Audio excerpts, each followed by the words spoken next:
Chapter 1: Cool Down. Recepshi, the pleasure planet, was a place that offered all kinds of entertainment day and night. A garden of pleasure, a paradise, a place that has been called a heaven on earth. You'll never be bored here, or that's how it should be. Normally, this place would be filled with the clamor of crowds, but instead, deep sighs echoed from every corner. Phew. The men and women gathered there all sighed loudly, having ordered drinks, but lacking the energy to take a sip, as time passed and the ice in their glasses melted away. The empty shells of the customers who ruined many cocktails in this way seemed to have a serious case of May blues after a long holiday.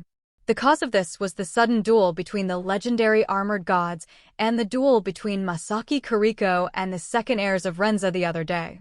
For members of the Galactic Federation, it wasn't that big of a deal, but for Renza, those duels were events of legend and miracles. Preparing an event to further fuel such fervor would be no easy task, even for Recepshi. Though these hollowed-out individuals made up only about 30% of the crowd, they were more than enough to dampen the atmosphere on Recepshi. Of course, Recepshi wouldn't just leave things as they were. However, as the saying goes, hunger is the best seasoning, and no matter how delicious a meal was, its flavor and enjoyment were halved when you were already full. That's why Recepshi deliberately used its standard program to cool down customers' excitement. And when the cool-down period was over, they were in the midst of training and developing new programs at a rapid pace to satisfy their customers.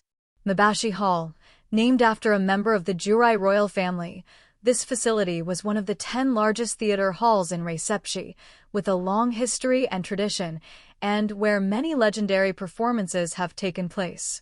This hall, along with the other 9, was considered among the best in Recepshi, having repeatedly served as a catalyst for enhancing Recepshi's reputation. It was now anticipated to act as a catalyst to swiftly dispel the lethargy that was likely to prevail following the cool-down period.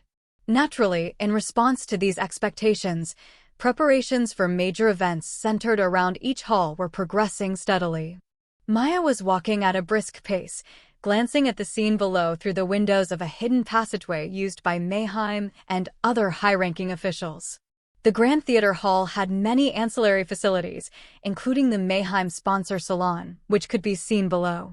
The social circles of the dancers naturally varied depending on the clientele present, but one could also observe various external factors beyond Recepshi.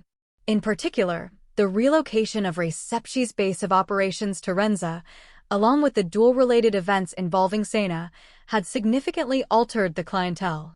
As for the Maiko class, they could generally discern the organizational affiliations and roles of customers at a glance, and information was shared among the Maiko. Of course, as long as customers did not deviate from their role as customers, the Maiko did not pry into their backgrounds and generally turned a blind eye. Maya, satisfied, looked away from the salon hall and entered a transfer gate. She was headed for a nearby rehearsal hall. As she had expected, it was the break time between lessons, and while many staff members were working, the Maiko were taking a rest. "Thank you for your hard work, Mamine-sama." Maya stopped an attendant, took the metal cup she was carrying, and approached her sister, who was sitting on a bench wiping off her sweat. She had short hair and a beautiful ballet dancer's figure, and was a woman who looked more like her father than like a Maiko. "Here you go." She gave her sister a metal cup. "Oh, thank you. As usual, it seems like you get a lot of pirate. No, Free Alliance customers at your place, Mamine-sama. But it's fewer than the customers from Renza's intelligence organizations."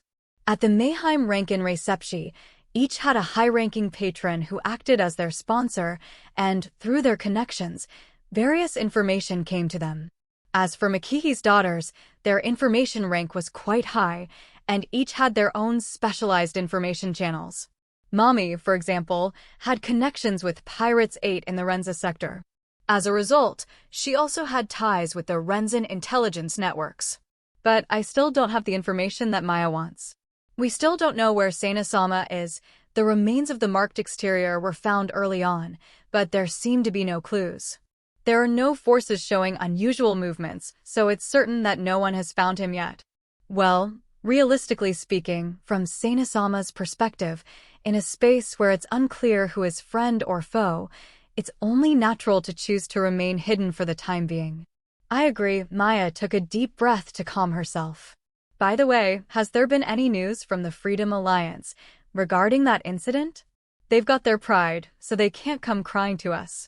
They seem to have countermeasures ready, so they're probably just enjoying watching you fall into their trap. Haha, I bet it'll be a while before you realize there's a problem. Is everything okay, sister? The unscrupulous people who are trying to point the blame at us are being dealt with. Mommy looked at the shadow standing behind the curtain. I see. Maya glanced at the person, then returned her attention to her sister.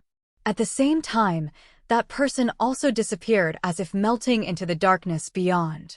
More importantly, I'd like to ask you for a small favor in return for the information. Mommy waited until there was no sign of the person and then said, anything you want. Thank you. I'd like you to introduce an acquaintance to that princess you mentioned. Kariko was currently recruiting people related to Renza. However, they did not accept general applications, so they were looking for connections. Gathering information was the price of such favors. Is just an introduction sufficient? Mommy's acquaintance was undoubtedly someone connected to the pirates, but if the reward was information about Sena, then a recommendation rather than an introduction was possible.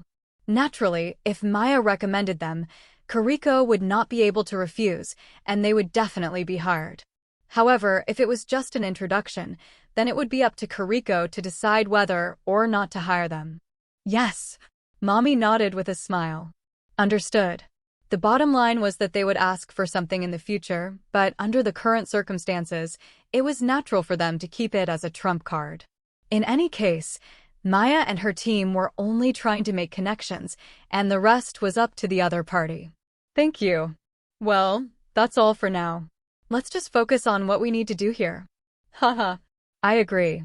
Mother and almost all of our sisters will be gathered together at this major reboot event, so it would be a real problem if we screwed it up.